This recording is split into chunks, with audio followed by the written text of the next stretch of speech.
qui nous avait rejoints en ce beau soir de mai. C'est avec joie et émotion que nous nous retrouvons après 2 ans d'impossibilité. Enfin, nous pouvons nous rassembler pour honorer ensemble Jeanne d'Arc, notre sainte et notre héroïne nationale. Après 2 ans difficiles pour tous et très difficiles pour certains d'entre nous, Jeanne d'Arc vient nous encourager et nous soutenir par son exemple de foi chrétienne et de vie donnée, par ses paroles lumineuses, par son action courageuse. Au temps de Jeanne, il y avait grande pitié au royaume de France. Aujourd'hui, il y a grande pitié en Ukraine et dans tant de pays du monde où les droits des peuples sont bafoués. Jeanne est intervenue pour qu'une guerre, la guerre de 100 ans, qui meurtrissait les populations, s'arrête au profit d'une paix bien ferme, comme elle l'écrivait. Face à nos peurs, à nous aujourd'hui d'être artisans de paix, dans nos familles, notre cité, notre pays, pour le bien commun de l'humanité. Et pour cela, il n'y a pas d'autre chemin que celui d'un engagement pour les autres. Ses contemporains disaient de Jeanne qu'elle faisait tout volontiers pour autrui, pour les pauvres qu'elle soignait, qu'elle nourrissait, qu'elle hébergeait. Recevons de Jeanne l'exemple du service, et notamment le service des personnes les plus fragiles. Recevons de Jeanne l'exemple d'une compassion pour tous, jusqu'envers les Anglais blessés sur le champ de bataille. Il y avait des raisons pour nous d'entendre, durant ces 2 années de pandémie, cet appel « Prenez soin de vous », mais avec un risque, celui de prendre soin de soi uniquement pour soi. Or, Jeanne, c'est tout le contraire de l'individualisme, du chacun pour soi.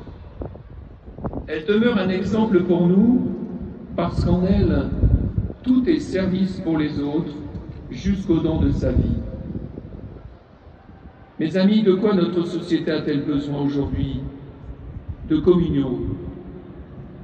Il y a 600 ans, Jeanne a souffert des intérêts partisans et des ambitions. Elle le disait elle-même, la seule chose qu'elle craignait, c'était la trahison.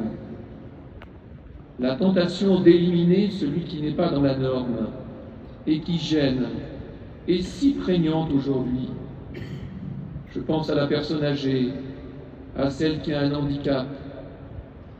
Nous sommes devant le défi de nous relier davantage les uns aux autres. Le défi aujourd'hui de prendre soin des plus fragiles qui ne peuvent se défendre.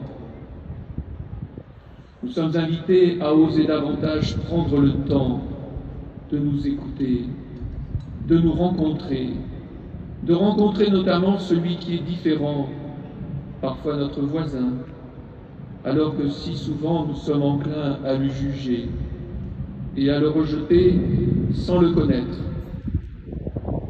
Jeanne nous l'apprend, une communion, une harmonie entre tous les humains n'est pas possible sans une référence autre que nous-mêmes. La raison humaine, si belle soit-elle, n'y suffit pas. Que certains trouvent les fêtes de Jeanne d'Arc trop religieuses, c'est pourtant bien la foi de Jeanne en Dieu qui l'a conduite à l'engagement qui fait notre admiration aujourd'hui. Pour elle, sans Dieu, pas de victoire. Cet étendard que vous allez me remettre, selon la tradition, monsieur le maire, en est le témoin. Il suffit de le regarder, de voir les peintures, ce qui est écrit dessus.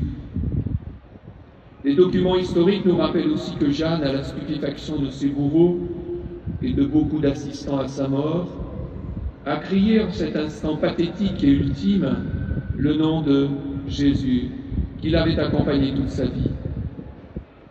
Enfin, Jeanne agissait hardiment. Ce mot revient souvent dans le récit des procès. Elle osait prendre des risques, bousculant les chefs d'armée, les courtisans du roi, les responsables d'église. À sa suite, À nous d'être audacieux, de savoir prendre nos responsabilités pour les autres, pour le bien commun. Je le dis en particulier à tous les jeunes qui sont ici, mais bien entendu à chacun d'entre nous. N'aie pas peur de risquer ta vie pour les autres, pour les plus démunis, pour la planète en souffrance. Sors de tes écrans, va vers plus pauvres que toi, et tu y trouveras la joie que tu cherches. Nous pouvons nous dire qu'il y a aujourd'hui, comme au temps de Jeanne, grande pitié dans le monde. Mais il y a aussi bien des personnes, et notamment des jeunes, qui s'engagent pour le service des autres, pour le bien de l'humanité, qui partent parfois au loin, mais qui restent parfois auprès, pour soulager la souffrance des autres, pour bâtir un monde plus juste, plus humain, respectueux de tous et de notre planète Terre qui n'en peut plus. Encourageons ces audacieux, encourageons-nous les uns les autres à les suivre. Une jeune qui nous est chère nous ouvre ce chemin du courage, de l'audace et du service des autres. Jeanne d'Arc, Jeanne d'Orléans, Sainte Jeanne d'Arc.